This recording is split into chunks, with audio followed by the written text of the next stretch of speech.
You can now make online payments to General Sir John Kutulavala, Defence University via GovPay.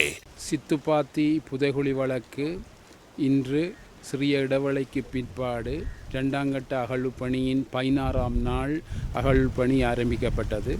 இதில் யாழ் பல்கலைக்கழக மருத்துவபீட மாணவர்களும் தொல்லியல் துறை பிரிவு மாணவர்களும் சோக்கோ போலீசாரும் ராஜ் சோமதேவாவின் குழுவினரும் டாக்டர் செல்லையா பிரணவன்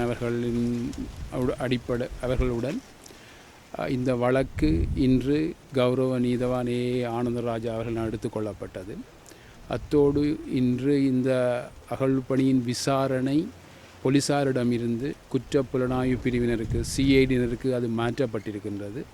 இன்றைய 16ஆம் நாள் நிகழ்வின் போது முதலாவது புதைகுழியில் சைட் 1 புதைகுழியில் 4 மண்டையோட்டு தொகுதிகள் பகுதியளவில் அடையாளம் காணப்பட்டிருக்கின்றன.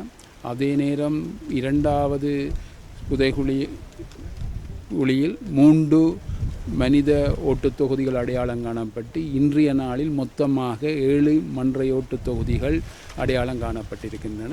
ஏற்கனவே 65 மண்டையோட்டு தொகுதிகள் முழுமையாக எடுக்கப்பட்டது உங்களுக்கு தெரிந்தது. தொடர்ந்து 17ஆவது நாள் அகழ்வு பணி நாளை நடைபெறும்.